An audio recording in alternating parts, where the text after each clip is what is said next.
The night my divorce papers were finalized, I thought the hardest chapter of my life had finally ended.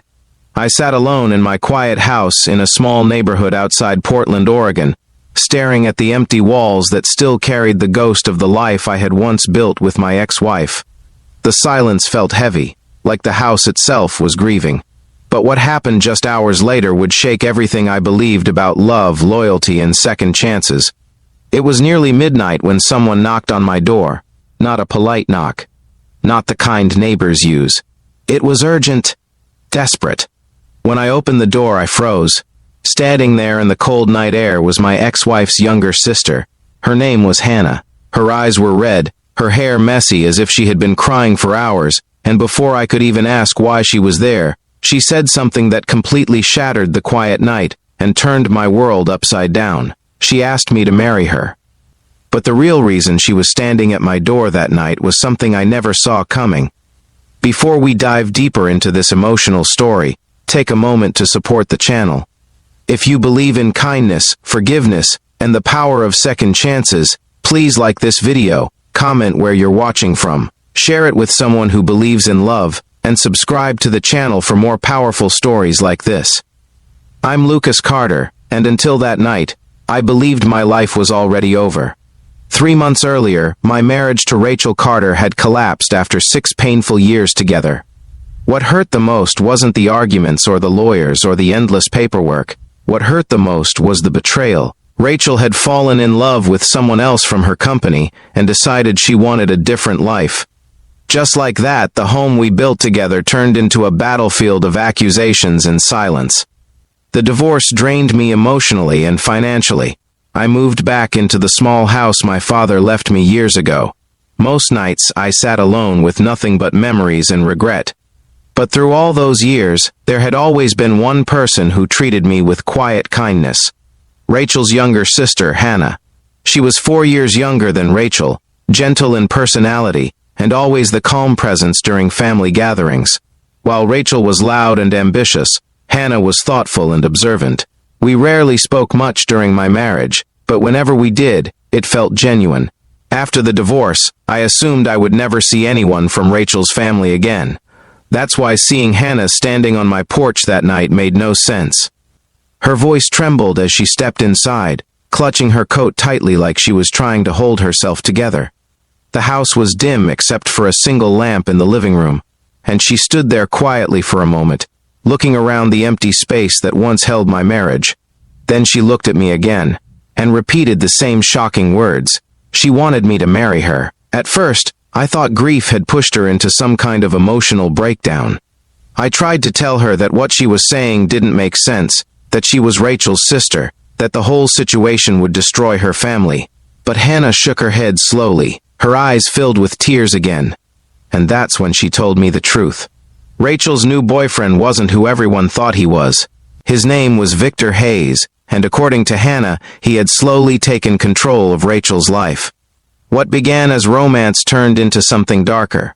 Victor had convinced Rachel to cut off several family members, and he was pressuring her to sell the house their parents left them in California. Hannah believed he was manipulating Rachel financially, but that wasn't the worst part. Hannah had recently discovered documents showing Victor planned to marry Rachel quickly and gain legal access to family property worth millions. Their parents had passed away 2 years earlier, leaving the sisters equal ownership of several assets. But if Rachel married Victor, things could change quickly. Hannah had tried warning her sister, but Rachel refused to listen. Victor had already turned Rachel against her. Hannah felt powerless watching everything fall apart. Then she remembered something about the legal structure of their inheritance.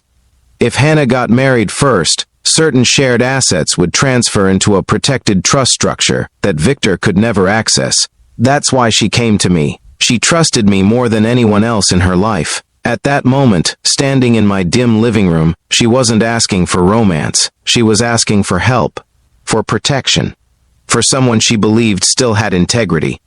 I sat there in silence for what felt like an eternity. Marrying my ex-wife's sister sounded like the beginning of a disaster. Society would judge it.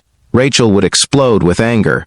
Friends would question my sanity. But when I looked into Hannah's eyes, I didn't see manipulation. I saw fear and something else. trust.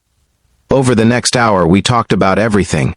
Her worries, my broken marriage, the strange twist of fate that brought us into the same room that night. Somewhere between the conversations, I realized something unexpected. For the first time since my divorce, I didn't feel alone. So I agreed. But not out of revenge, not out of desperation. I agreed because sometimes life places two wounded people in the same place for a reason.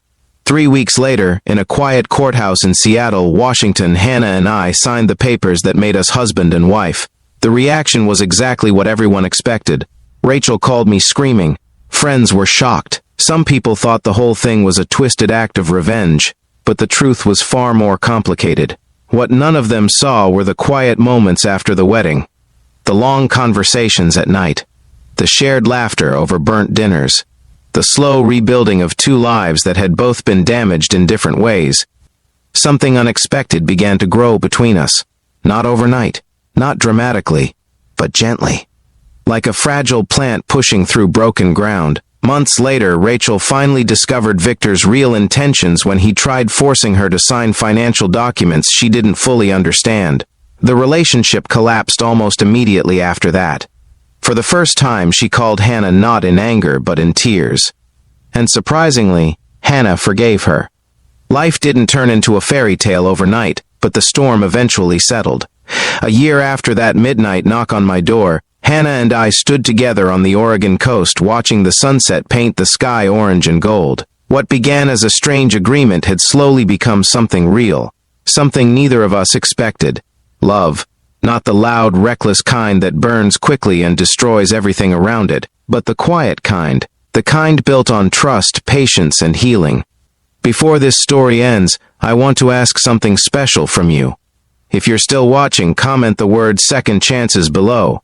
I read every comment, and it means a lot to see how many people believe life can surprise us in beautiful ways. And if this story touched your heart even a little, please like the video, share it with someone who believes in love after heartbreak, and subscribe to the channel so we can continue bringing you powerful stories that remind us all that even the most broken chapters can lead to unexpected happiness.